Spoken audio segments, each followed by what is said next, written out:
काला साया। यूं तो बनारस घाट अपनी खूबसूरती के लिए बहुत प्रचलित है, पर घाट के किनारे कई राज लिए बैठे हैं। ये कहानी शुरू होती है बनारस के घाट के पास बने ममता निवास से, जहां प्रिया लाल जोड़े में ममता के घर उसकी बहू बनकर आती है। आओ आओ बहू, घर को अपने पैरों से पवित्र करो। ममता घर की दहलीज पार कर ही रही होती है कि अचानक एक बहुत गंदी सी बास पूरे घर में फैल जाती है।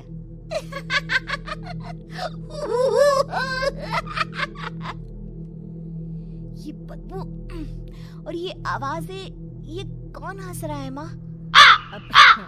ये पड़ोसी अलग से है। कहाँ हम शाकाहारी और ये मांस मच्छी खाने वाले। छोड़, तू ध्यान मत दे और गृह प्रवेश कर।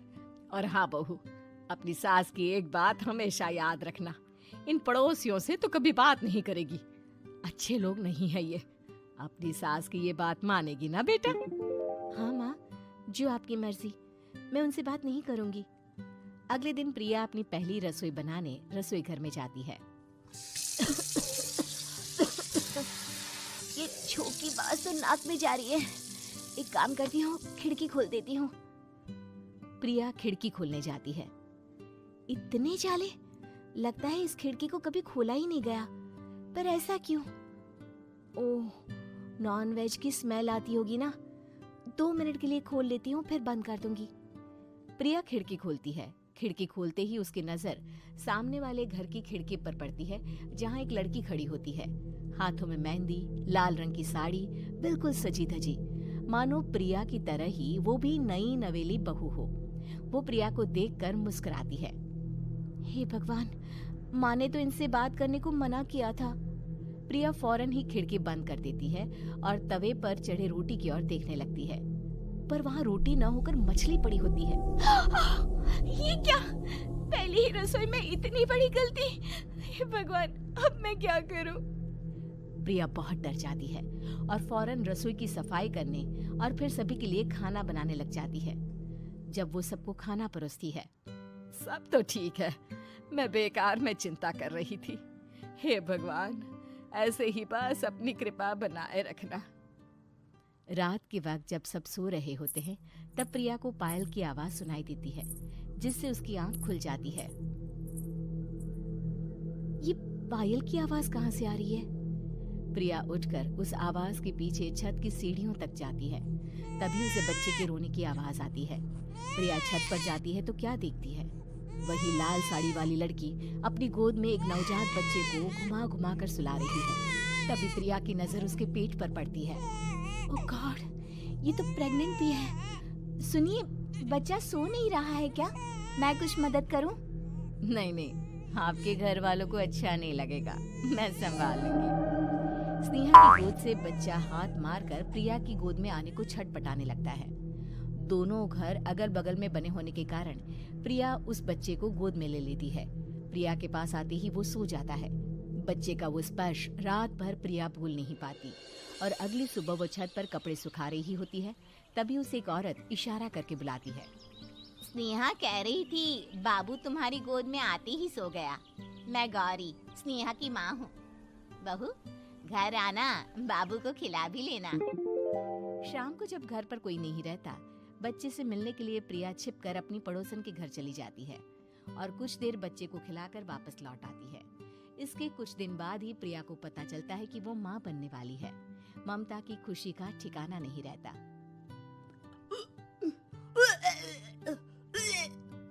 माँ जी, पता नहीं क्यों उल्टी आ रही है। प्रिया भागती हुई वॉशरूम में जाती है तो हरे और लाल रंग की उल्टी करती है। उस उल्टी में से कीड़े निकलते हैं। ये क्या? खून और ये कीड़े! माँ! माँ! प्रिया की आवाज सुनकर ममता दौड़ कर आती है, पर बेसिन में कुछ नहीं होता। प्रिया हक्की बक्की रह जाती है। ये सब क्या हो रहा है? प्रिया घबरा जाती है और अपने कमरे में जाकर सो जाती है। डर के कारण वो इतनी थक जाती है कि उसकी आंख लग जाती है। तब उसे ऐसा लगता है उसके पेट पर मानो कोई बैठा हुआ हो। कौन हो? प्रिया के पेट पर एक 5 महीने की बच्ची बैठी हुई थी, जो बुरी तरह जली हुई थी। माँ, तुम ही मुझे लाई ना अपने पेट में। मैं तुम्हारी माँ नहीं हूँ। कौन हो तुम? माँ, देखो मैं जल गई बुरी तरह से। 6 महीने पेट में रहने को भी मुझे नहीं मिला। सहला दो ना माँ। बचाओ, बचाओ, माँ। ममता दौड़कर कमरे में आती है। प्रिया की बातें सुनकर वो सब समझ जाती है। तू कहीं बगल वाले घर में तो नहीं जाकर आई ना बहू? मुझे माफ कर दो, मैं गई थी माँ। उस घर में सब मरे हुए हैं बहू। कई साल पहले स्नेहा उस घर में बहू बनकर आई थी। कुछ ही दिन में वो एक बच्चे को जन्म देने वाली थी। पूरा घर बच्चे के आने की खुशी में खोया था कि एक दिन अचानक उस घर में आग लग गई। सब बुरी तरह जलकर मर गए।